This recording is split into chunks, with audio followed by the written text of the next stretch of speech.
하나님의 사랑과 공의. 여러분, 오늘은 기독교 신앙의 가장 핵심적이면서도 때로는 이해하기 어려운 주제를 다뤄보려고 합니다. 바로 하나님의 사랑과 공의입니다. 여러분은 이런 질문을 해보신 적 있으신가요? 하나님이 사랑이시라면 왜 세상에 고통이 있을까? 혹은 하나님이 공의로우시다면 어떻게 죄인을 용서하실 수 있을까? 이 두 가지 속성은 언뜻 보면 서로 모순되는 것처럼 보이기도 합니다. 하지만 오늘 우리는 이 둘이 어떻게 완벽하게 조화를 이루는지 함께 살펴보겠습니다. 본론 1. 하나님의 사랑의 본질. 먼저 하나님의 사랑에 대해 이야기해 볼까요? 성경은 요한일서 4장 8절에서 하나님은 사랑이시라고 선포합니다. 여기서 주목할 점은 하나님이 사랑을 가지고 계시다가 아니라 하나님은 사랑이시다라는 것입니다.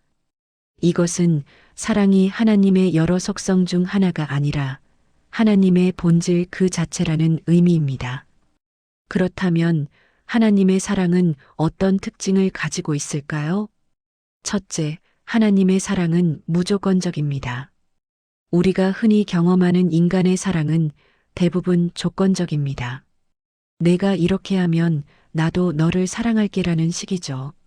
하지만 하나님의 사랑은 아가페 사랑으로 우리의 행위나 가치와 무관하게 주어지는 사랑입니다.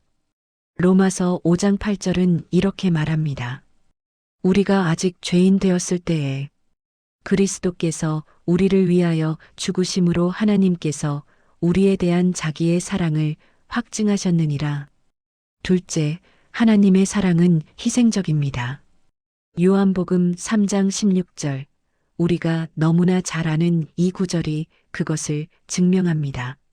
하나님이 세상을 이처럼 사랑하사 독생자를 주셨으니 하나님은 단순히 감정적으로만 우리를 사랑하신 것이 아니라 가장 소중한 것을 내어주시는 행동으로 그 사랑을 보여주셨습니다. 셋째, 하나님의 사랑은 영원합니다. 예레미야 31장 3절은 내가 영원한 사랑으로 너를 사랑하는 고로라고 말합니다. 인간의 사랑은 변할 수 있지만 하나님의 사랑은 시간이 지나도 우리가 실패해도 우리가 넘어져도 변하지 않습니다. 본론 2. 하나님의 공의의 본질. 이제 하나님의 공의에 대해 살펴보겠습니다. 공의란 무엇일까요? 간단히 말하면 올바름, 정의로움입니다. 하나님은 절대적으로 공의로우신 분이십니다. 신명기 32장 4절은 그는 반석이시니 그가 하신 일이 완전하고 그의 모든 길이 정의롭고 진실하고 거짓이 없으신 하나님이시니 공의로우시고 바르시도다라고 선포합니다. 하나님의 공의는 몇 가지 중요한 의미를 담고 있습니다. 첫째, 하나님은 죄를 간과하실 수 없습니다.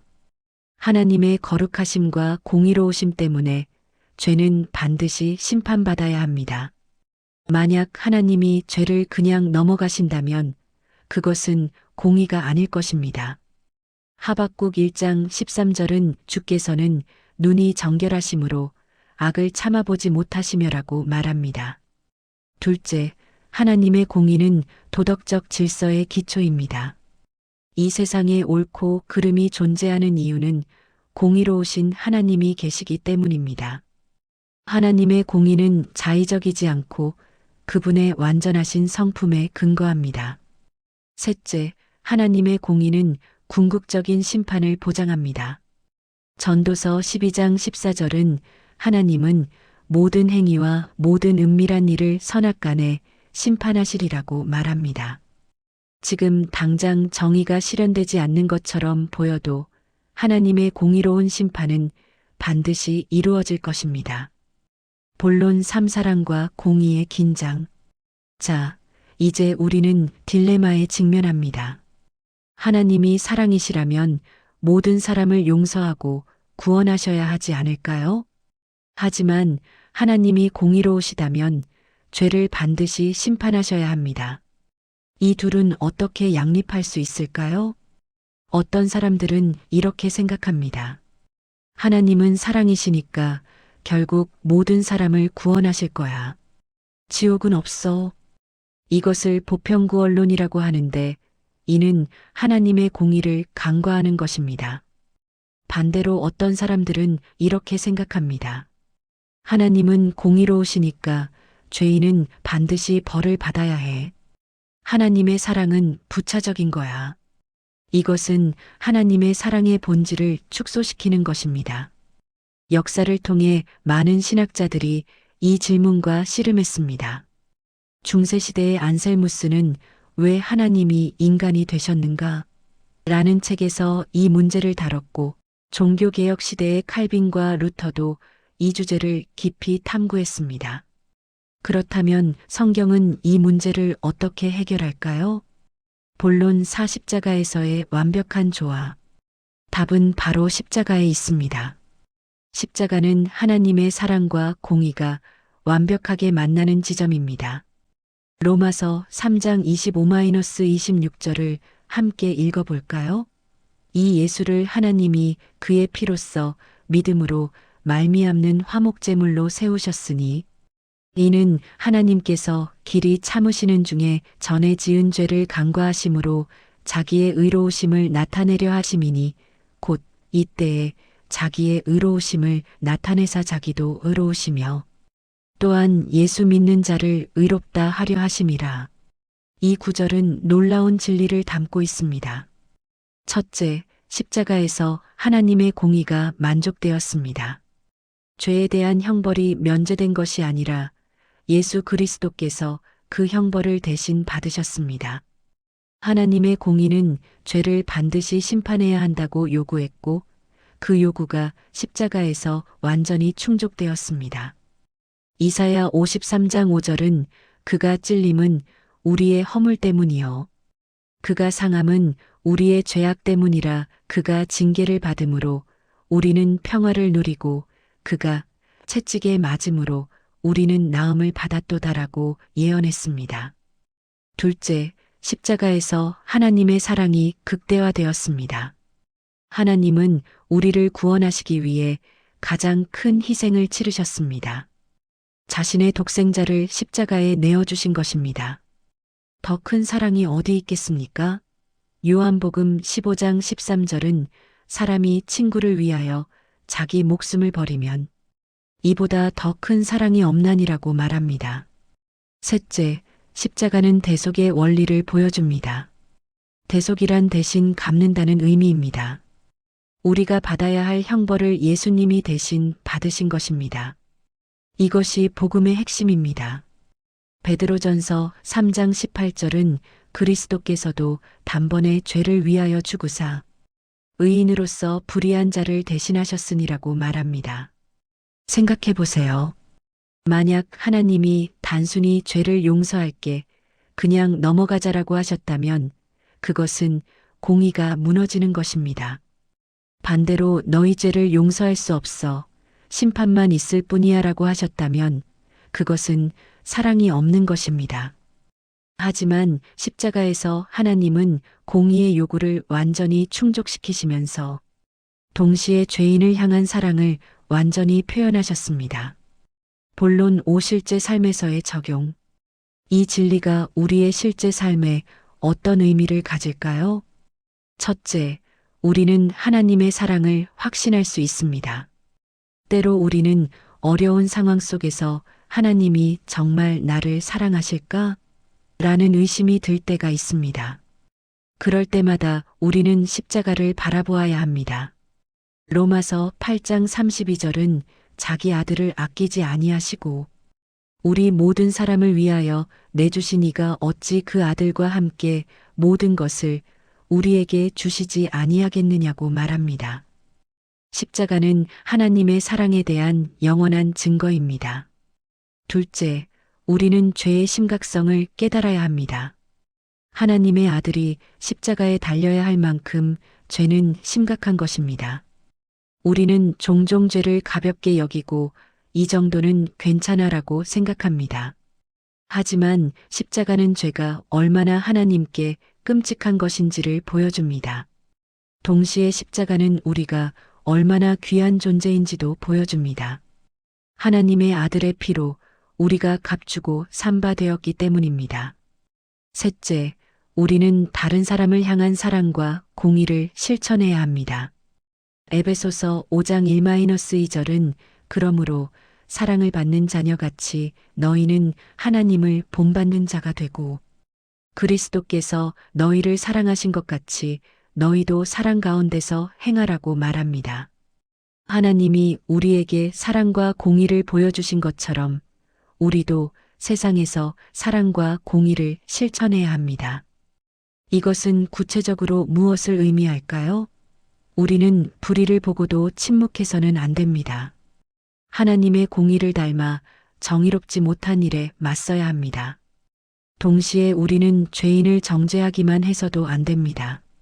하나님의 사랑을 닮아 용서하고 회복시키려는 마음을 가져야 합니다. 본론 6 흔한 오해들. 이 주제와 관련하여 몇 가지 흔한 오해들을 짚고 넘어가겠습니다. 오해 1. 사랑의 하나님은 절대 사람을 지옥에 보내지 않으실 거야.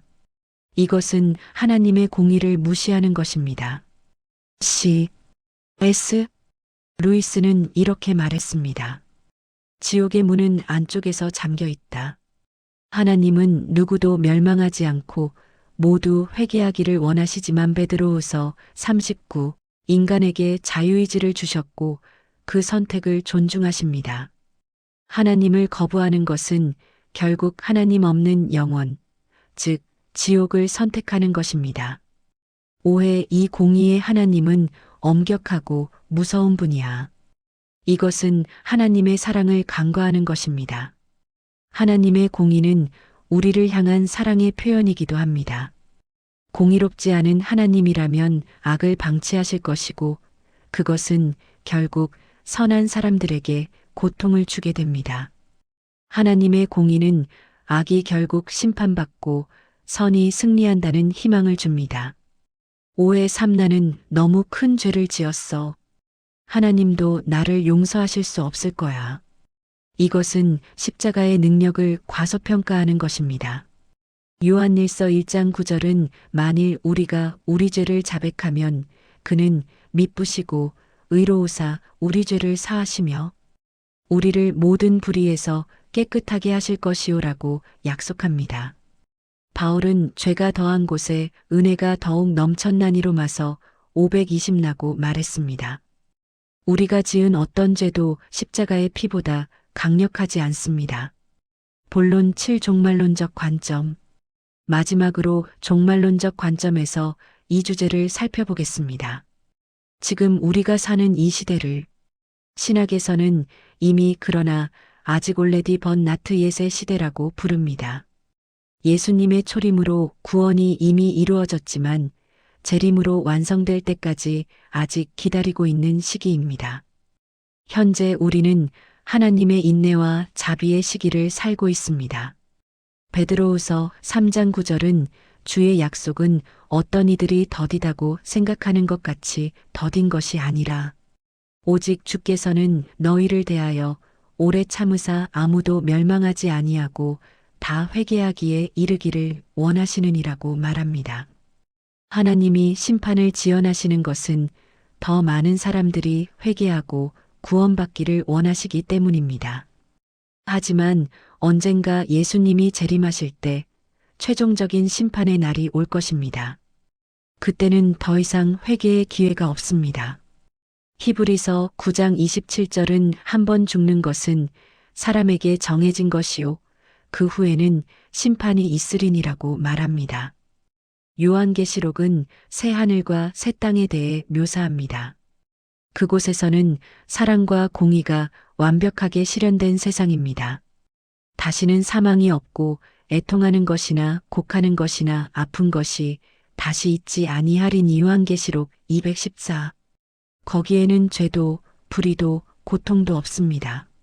하나님의 사랑이 충만하고 하나님의 공의가 완전히 실현되는 곳입니다.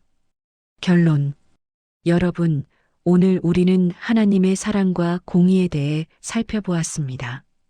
핵심을 정리하자면 이렇습니다. 하나님의 사랑과 공의는 서로 모순되지 않습니다. 오히려 십자가에서 완벽하게 조화를 이루었습니다. 하나님은 공의로우셔서 죄를 반드시 심판하셨지만 동시에 사랑이 많으셔서 그 심판을 당신의 아들이 대신 받게 하셨습니다. 이것이 복음입니다. 이것이 기독교가 다른 모든 종교와 다른 점입니다. 다른 종교들은 이렇게 하면 구원받을 수 있다고 말합니다. 하지만 기독교는 하나님이 이미 모든 것을 하셨다. 그것을 믿고 받아들이라고 말합니다. 여러분, 만약 아직 예수님을 믿지 않으신다면 오늘 이 메시지를 심각하게 받아들이시기 바랍니다. 하나님은 당신을 사랑하십니다. 그래서 예수님을 보내셨습니다. 동시에 하나님은 공의로우십니다. 그래서 죄는 반드시 심판받아야 합니다. 예수님이 당신의 죄를 대신 지고 십자가에 달리셨습니다. 이것을 믿고 받아들이는 것, 그것이 구원입니다. 이미 믿는 분들에게는 이 진리가 큰 위로와 도전이 되기를 바랍니다. 어려운 상황에서 하나님의 사랑을 의심할 때 십자가를 바라보십시오. 죄를 가볍게 여기려는 유혹이 올 때 십자가를 기억하십시오. 그리고 세상에서 사랑과 공의를 실천하는 그리스도인으로 살아가십시오. 마지막으로 시편 85편 10절 말씀으로 마무리하겠습니다. 인애와 진리가 같이 만나고 의와 화평이 서로 입맞추었으며 이것이 십자가에서 일어난 일입니다. 그리고 이것이 우리가 살아가야 할 방식입니다. 오늘 영상이 도움이 되셨다면 좋아요와 구독 부탁드립니다. 다음 영상에서 또 만나요. 하나님의 사랑과 공의가 여러분과 함께하기를 기도합니다. 감사합니다.